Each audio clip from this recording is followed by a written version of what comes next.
I can see What you. up, Ryan? Oh, I love that. New intro from the guest. I should start having everyone do it. How are you, Chris? I am great. How are you? Good. I'm happy to see you again, dude. It's been I have fallen off the local comic scene, huh? Yeah, a little bit. I A am little bit. yes, sir, disconnected. So everybody, welcome back to episode 28, 27, 28, 28 of the Dead Mothers Club podcast.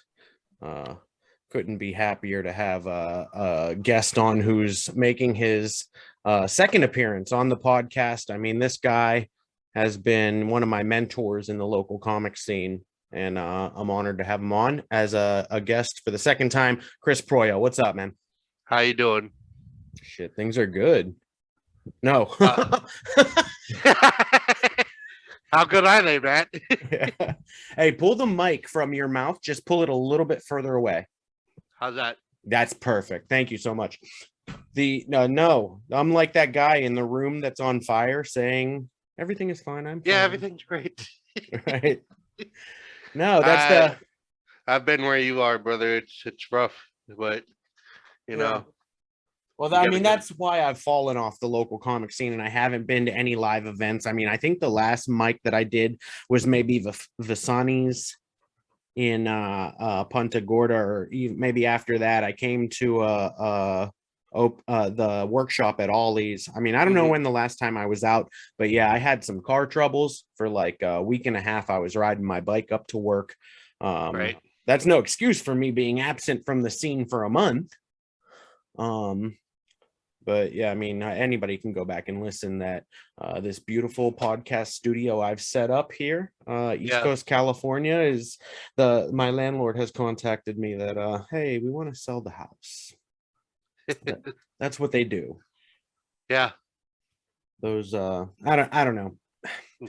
I don't want to make this like, because I do want to get into with you. You've been posting a lot of kind of like political stuff online, which I see a lot of your posts and I commend you, because that's the type of stuff that I feel like I would be posting if I was interested in interacting with people about this shit. But I'm just so far gone. Like, I don't even want to talk to people about it. Like, this is where we live. This is what it is. Just the thing that I like about posting on Facebook and Twitter and whatnot, it gives you some space between the actual person, so you can actually see what their point is and go back and do your point as well. Yeah.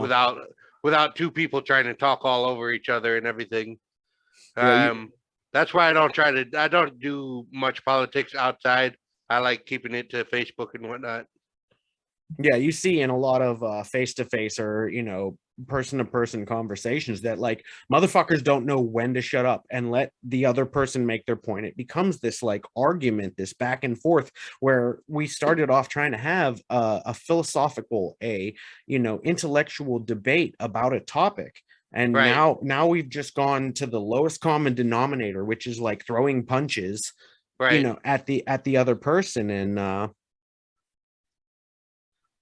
yeah, I mean, it's bad. Like the few times I do try it is if it's like a small tight group of people that I really know, and they usually end up asking me a question about something I post, and I just start rattling off and getting on my soapbox and everything. But those people were willing to have the conversation. Hey, the microphone, put the microphone like straight out. All right. It's still even just now. How's that? Better. Sorry. When you're around friends, yes, when you're around your people, you can have these conversations and it's not going to get out of control, dude. This Facebook, this social media, this online interaction has made it so impersonal where, people can say whatever they want, craziest stuff. There's no like, I don't know, application to the real world. It's like now we're communicating in the digital world so we're no longer beholden to these same morals, these same ethics, these same guiding principles. I believe on Facebook is a little better because it's your actual face that's there most of the time. Mm-hmm. You actually have to use, your thing, and I think that's what really needs to happen throughout the whole internet. Twitter, Because, Instagram, yeah, right, you TikToks. can't hide behind Dragon Egg 6 9 whatever stupid. Did you say dragon egg? Yeah, that's Fucking Khaleesi over here. yeah. You Dude, can't do that. I, You I gotta just you gotta be able to, like, I don't mind posting it whatever on Facebook with my actual thing, because if somebody actually has a question, I'm willing to answer it. I just don't do it too much on, other platforms. right. Well, what, dude, I see exactly what you're talking about. I know someone who, and this is somebody who's near and dear to my heart. This is blood family that, Right. I would never call them out, but I mean, um, when you have a persona online that is, it's just kind of a burner account, it's a fake thing, none of it is real. I Right. mean, when people create these accounts, now you are, I don't know, like setting the standards, like the Kardashians. It's like these people who they're just fake as shit, and they're making it look like everything is great. And so with technology, people are just going towards this. Like, I would rather live in the metaverse where I'm not poor, where I'm actually something Right. cool. Where things are going, dude, we're in a lot of trouble. Yeah. Yeah. I was listening. I think it was you guys that were talking about like Ready Player One. Yeah, the movie. Did you watch it? Yeah. Yeah. I've seen that movie. Mm-hmm. That's that's pretty interesting. Where their real life is like squalor, but on the internet they're like multimillionaires or whatever. Mm-hmm. It's crazy. I don't Yes. think that anything like that is gonna happen. I don't see the currency behind it being any sort of, like, you're not gonna be able to mine at something online all day like they do on Ready Player One just so you can earn money. Oh, You you're know, talking, well, hey, we see the parallel. I mean, I haven't made that connection. You're talking about something that happened in the movie that has to do with mining. Like, mining cryptocurrency is yeah, like a legit thing in real life. So what you're saying, that you think that in the future, let's say the metaverse takes off, and exactly what happens in Ready Player One actually happens in this real world, where people, yes, your real life, your human structure, you're poor, you live in slums stacked on top of each other, but you can go into this digital life, in this digital universe, and actually be, like a politician or a nightclub owner, or like, right, any of these things. And now you're mentioning the way cryptocurrency comes into play there. That's just going to be another form for like them to, I mean, they're always skimming off the top, the right, taxes. I go to work all week and then they skim off the top. So normally I would bring home, let's say, $1,000 a week, but instead I'm bringing home 400 after right, child support and all these other skims. yeah, And who's to think that shit is not going to happen in the metaverse? Where if you make a million Bitcoin in the metaverse, that shit doesn't just transfer to $3 in your real life bank account, and all the other wealth from that, goes somewhere goes to the else. top. Yeah, I don't see that. It'll be like everybody doing it kind of thing. I don't think that that's gonna happen. I think that there'll always be a real world. It's not Hmm. gonna go completely onto the computer. So what? It's That's just just going to gonna be be the young possible. people that grew up with the because if you had to make a distinction of like, okay, going forward, who are going to be the people that prefer the real world, Earth, and who are going to be the people that prefer the metaverse? And it's clearly going to be this younger generation who has grown up with technology, that they're going to be the ones that prefer to live digitally. So like, that's what I thought for me, like, hey, at least the national parks and the state parks will be more or less populated for me to, you know interact with the real world. um or entrepreneurs, people, Yeah, entrepreneurs will probably have they'll find something to do, but the I tech don't see it. bubble, Yeah, all those yeah, guys, Silicon Valley. I mean, you see some of the influence that Silicon Valley is having in different business sectors. I don't know if I discussed this with someone in private or on the pod recently, but just about how I used to work at a landscaping company that was becoming corporatized. It was on its way from being a mom and pop to now, they're running their stuff with the Aspire software, and Silicon Valley is inserting themselves in every business like field, whether it's nursery, landscape, construction, finance. I mean, they're getting their little greasy paws in there, where the only thing that's being spit out at the end of a project is the profit margin. It's Right. not the customer satisfaction. It's not the employee experience. It's Yeah. not the sense of community, or it's the profit margin. Yeah. The bottom dollar for the stockholder, that's all that matters. And that's not good. No, that's For going to end up killing this earth and, killing employees, everything. Was that Brightview, by the way? Was that what? Switched to Brightview that switched over to the Aspire N- software? No, not at that time. It was estate landscaping. Big shout out Kevin Coleman. I mean, that guy, that was the owner of the company. And my experience with him, he flew me down to Marathon, dude, in the Keys on his Nice. private little single engine Cessna. He took me out on his boat, which I prohibited. It was prohibited to smoke cigarettes on the boat. Oh, I got drunk and I smoked a cigarette. yeah. I am just, dude, I kind of hate myself sometimes. It's like, but big shouts out to him. And I mean, his company's doing well. They're still here in Southwest Florida. And it's just, once you start getting technology and like outside investors involved, or Right. anybody with a skin in the game that is financial only.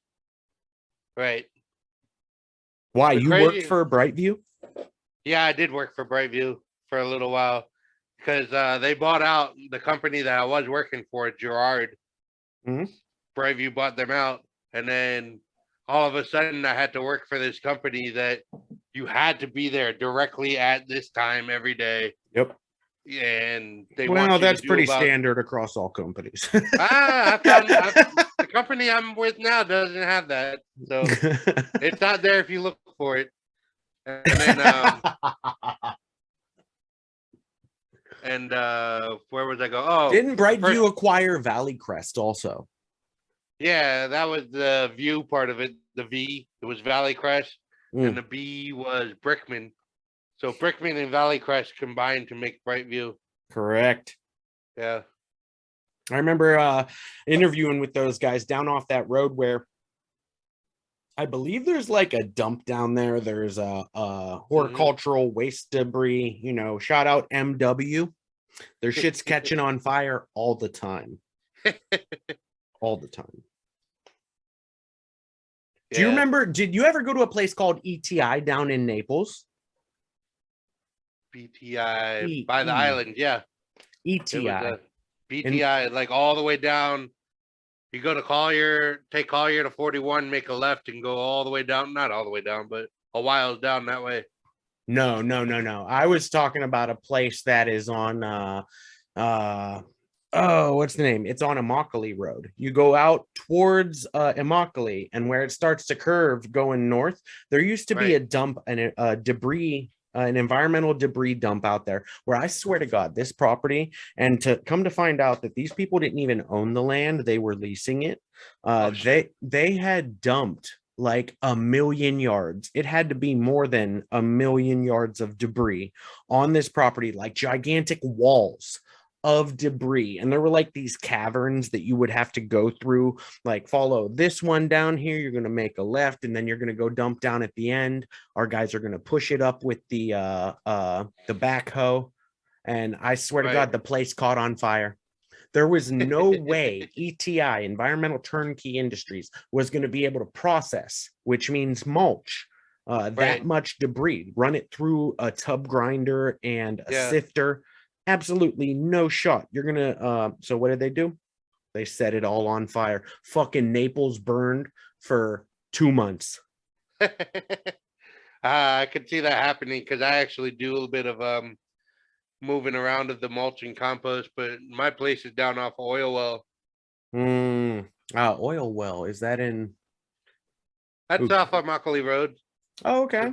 When you go past, like you said, you make that turn north, but Oil Well is a light, and you take the light to the right.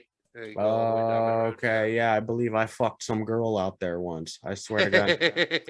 But then, actually, even more significantly, a few weeks later, out in that same area, I had a buddy, the Braxtonian, Braxton. He was down here. Like this dude, he was on Tinder, and he hooked up with, between Tinder, Bumble, and whatever apps he was using. This dude told me he hooked up with 93 girls, something like that, in a 6-month period.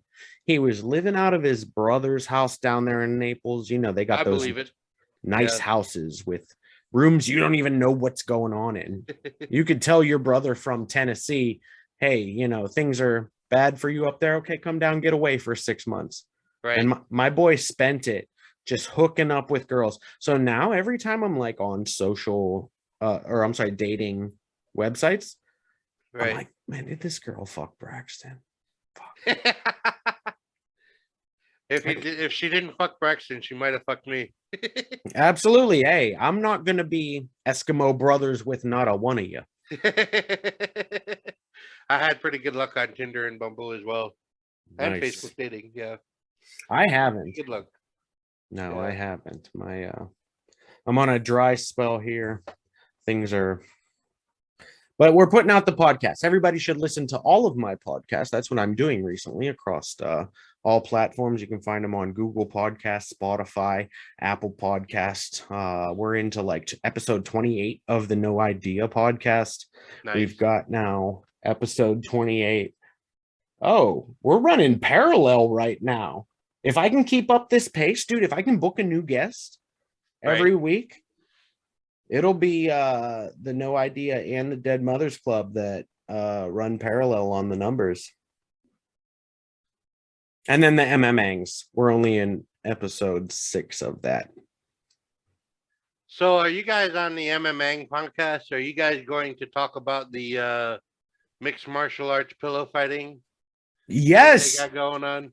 That's something I've been interested in, but my co-hosts who are much more serious, you know, about the fight game. Yeah, those guys don't want to tackle pillow fighting. It's frustrating. Yeah, I was looking that up and I thought of you. I saw it go through one of my news feed. I'm like, oh, you tagged, they gotta be kidding me. Yeah, you tagged me on something on Facebook, and that's actually what I think prompted me to look into the league and then bring it up there on the. Nice. Yeah. No, we pull in sources from everywhere. That's the thing, is anybody sends me anything interesting, I'm interested in pulling it in. Hey, what I want to know, I wanted to get into a conversation with you about critical race theory. Well, critical race theory is a college level course that I actually don't know too much about it.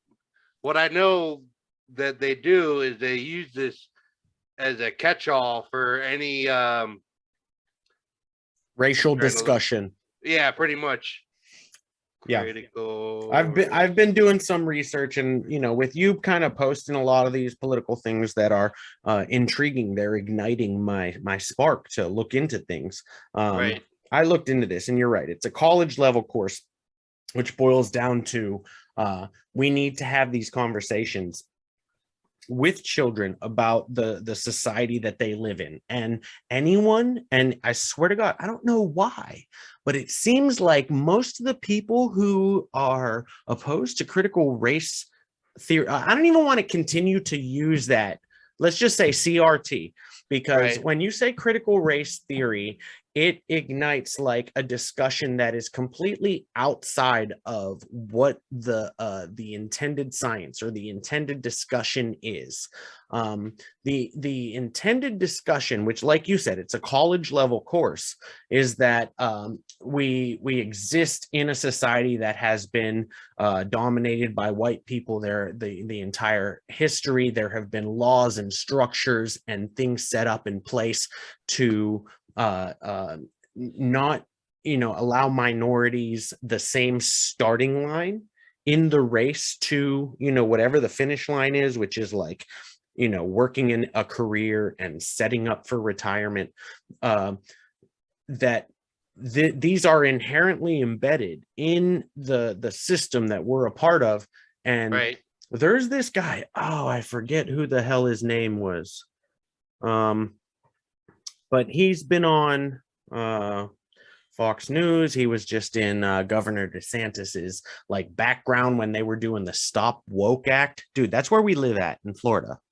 Yeah. They're trying to do a stop woke, but it's not stop woke. They're trying to stop people from having conversations about the literal history of this country and how we are currently in a system, that it is geared towards, making opportunities more available and more ready for one race because they've been making the rules. And I mean, this is, I think, very important. I don't think that we should be teaching children like, oh, white people are bad and black people are good. What we do need to teach is that, like, I don't know, this is the history. This is the discussion. This is real life. What it basically boils down to is that some people, liberals, whatever you want to call it, think that we should just think about maybe buying more from black businesses, black owned businesses and that kind of thing.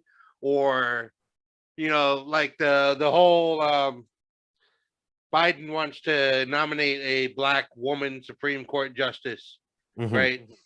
But nobody had a problem when Trump wanted to have a woman Supreme Court justice, or when Reagan said he was going to nominate the first woman Supreme Court justice. Didn't Trump put in, though, 3? I mean, that was one of the major things about his presidency, a lasting effect that he's going to have. Right. He got Kavanaugh. He got, what was the... Gorsuch and Amy Coney Barrett. Amy Coney Barrett. So, I mean, these are positions in the government that are lifetime positions. There is only 8, 9 of them. 9.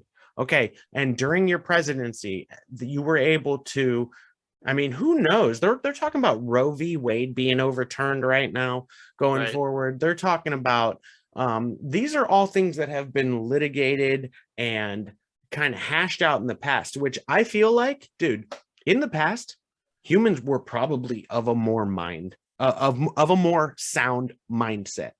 Right. So I think that humans need to realize, like, dude, we're enacting laws right now when we are in this like heated state, Yeah. Like just we're being told that everybody hates everybody else.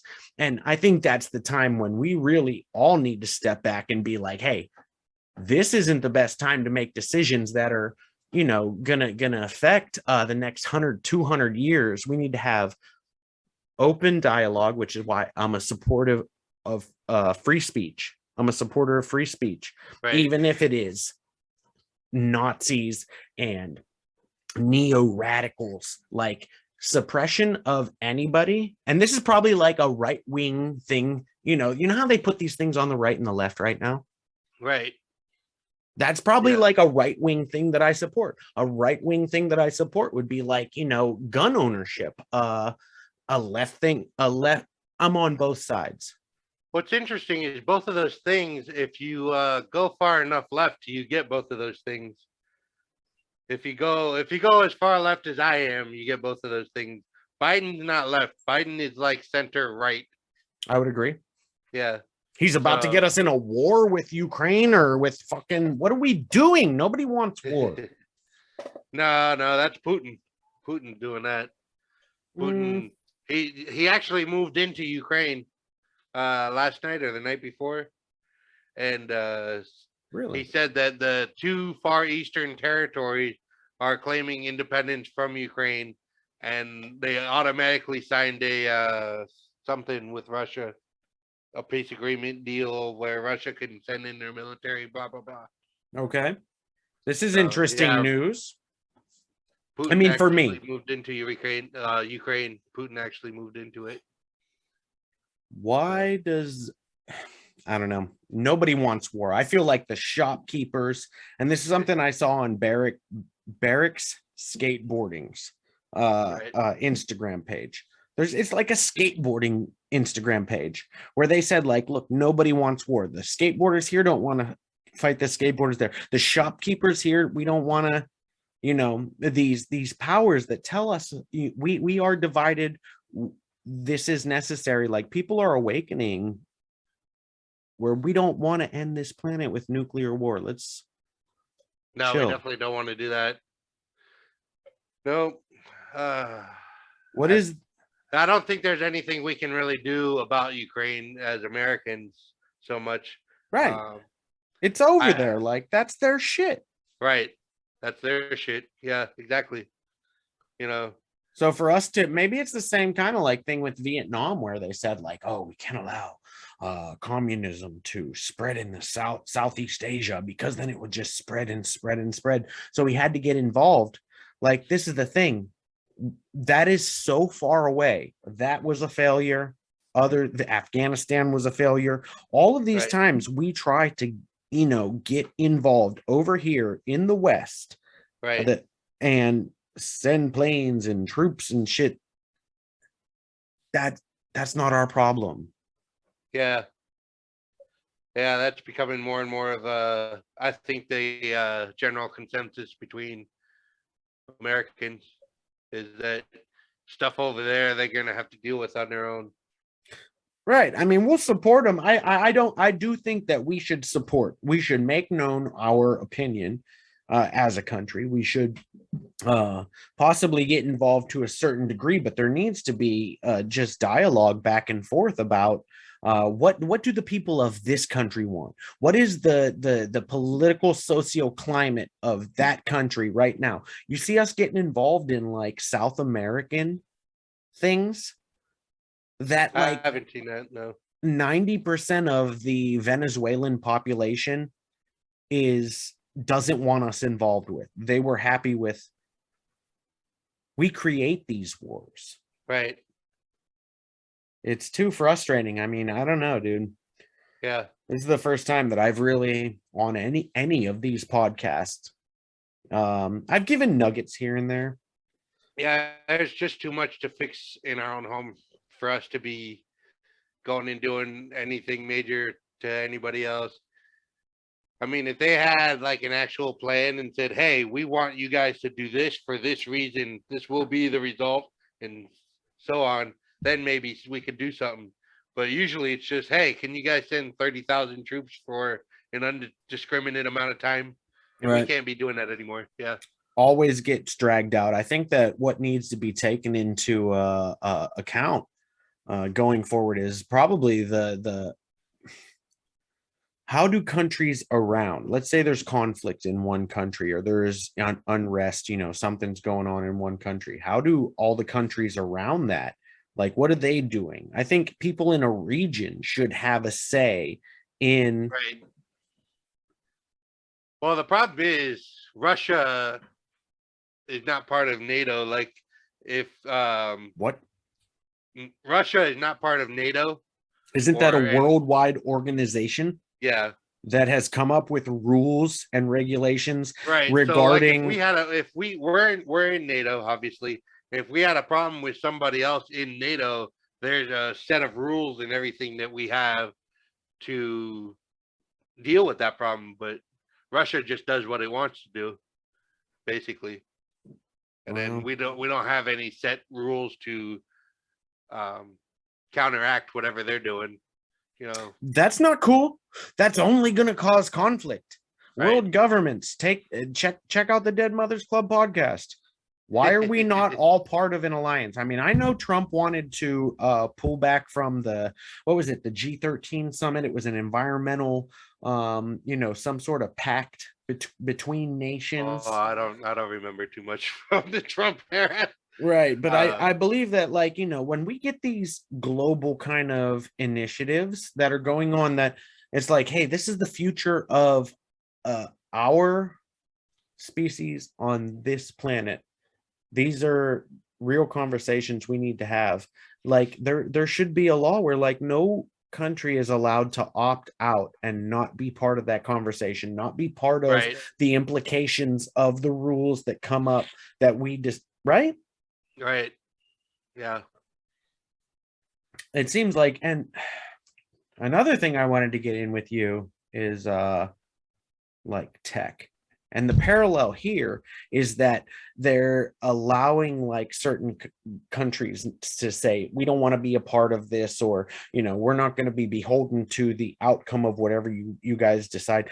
Tech companies,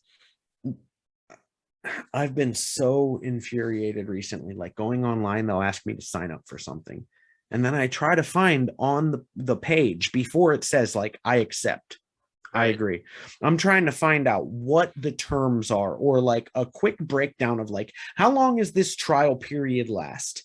How long, what is the cost that you're going to charge my bank account, which I have to put my bank account information in ahead of time and then sign up for a free trial.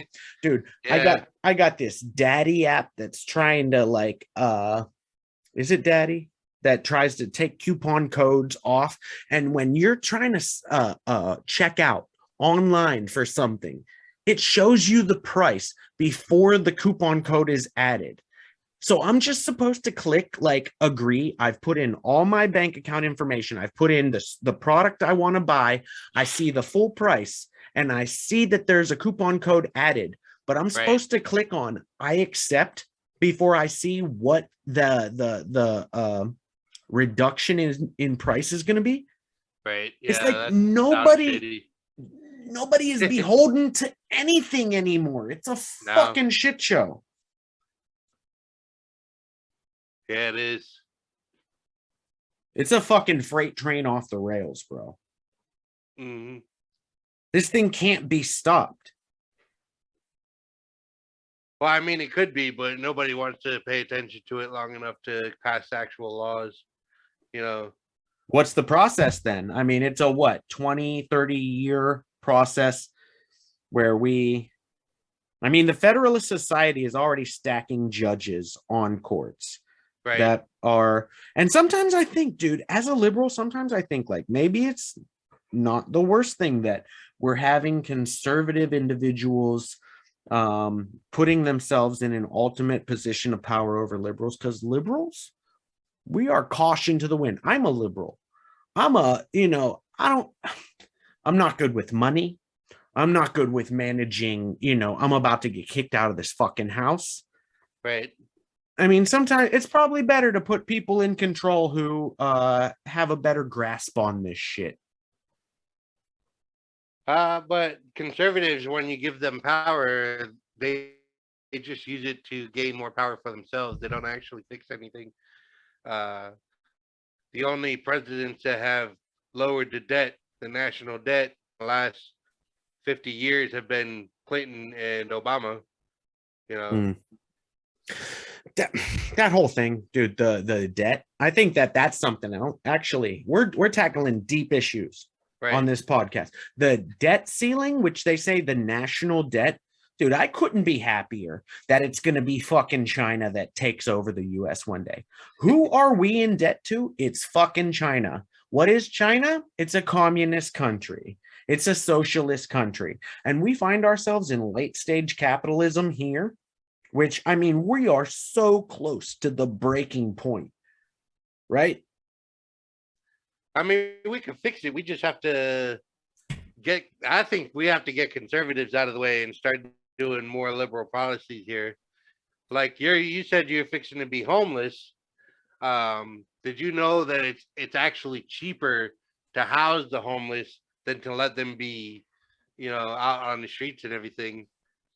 I actually this is more or less what I thought you wanted to talk about when you signed me up for this. But there's a 2017 RAND study from the Housing for Health program in LA County, and it concluded that the county saved about 20% by putting people in housing rather than relying on law enforcement and emergency room visits and having the county pay for all that.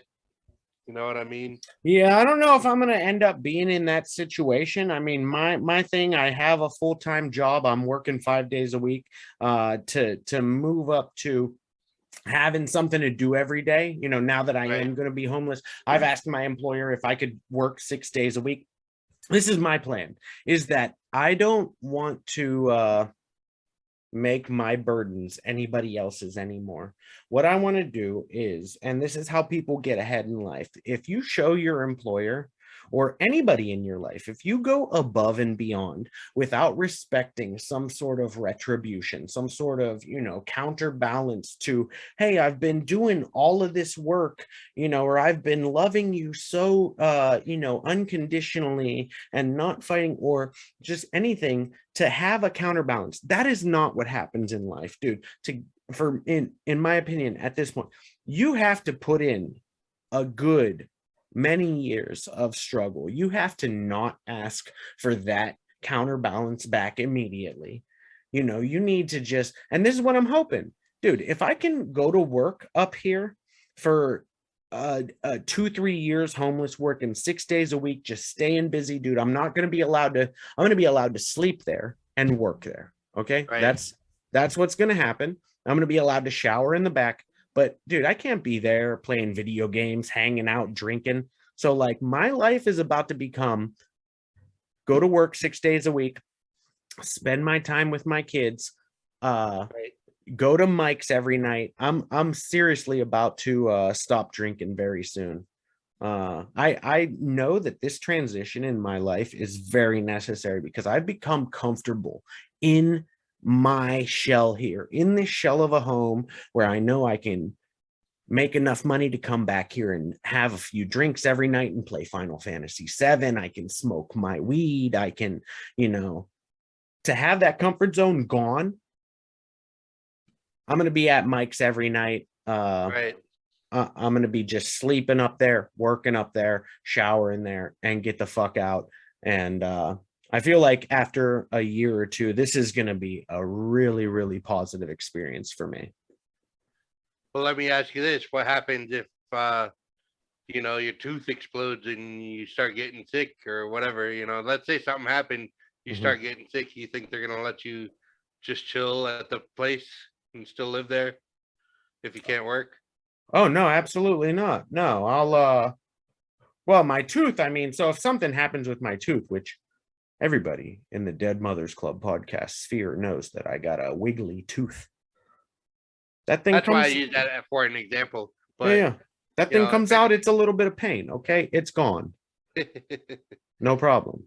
But I'm saying if you get sick, they're not going to let you stay there. That's why you need no, they have to have a house. No, they probably would. I think that these guys, I'm in good enough with them as, I mean, yeah, if I find out that, which is likely coming down the pipe here, that my liver or kidneys fails, yeah, I mean, I think that they would let me live my last month out there and die there. Right. I mean, I don't know. These guys have been doing, they got me health insurance. They got me, so there's no excuse for right now. The excuse is that the amount of my budget that goes towards child support and housing literally takes up 85%. That's not groceries. Right. That's not groceries, fuel, bills, wireless, internet. So for me to have that portion of my budget available to possibly buy new jeans or look into my mental health or get a full liver panel done. Right. There's no excuse anymore after this. So it'll create a little bit of accountability for me. I really do. I'm a white male, a good looking young, thin, white male in America. My life has been idyllic, dude. Up until I was 29, when I had kids for the first time, Right. I was partying like it's time that I pay some dues.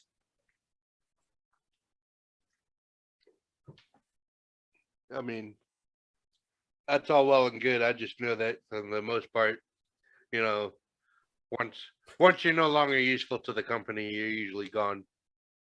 Yeah. Hey, that's capitalism. That goes for not every company. That goes for most of the companies, though.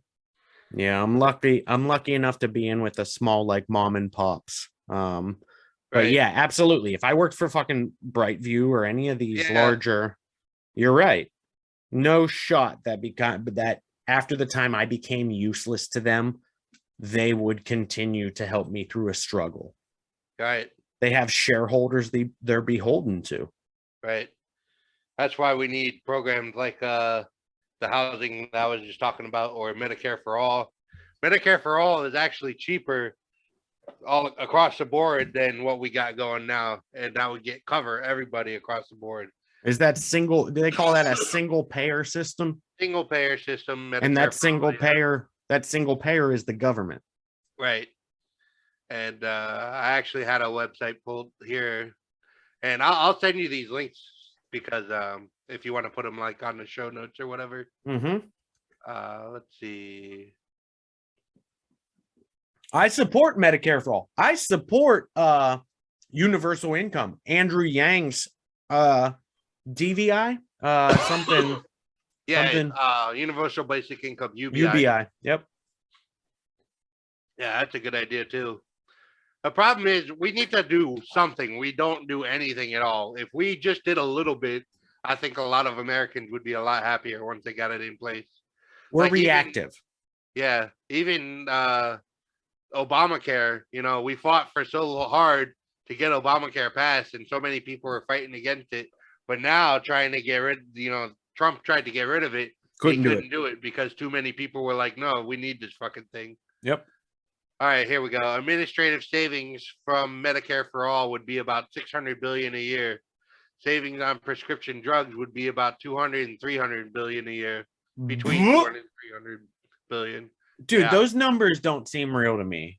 When I hear about billions, that stuff, it seems like it's all just fake because beyond like $600 million, I can't comprehend. Yeah. So when they say these things to the American people that sway their opinion, that say, oh, this and that, maybe that's a tactic that, someone is sliding in there so that it doesn't get passed. And when they make this just so to the American people, when you make it fathomable, right, to the layman, if you're not going to be able to describe this in layman's terms, and that's what the companies and governments do, they get into talking about billions and trillions.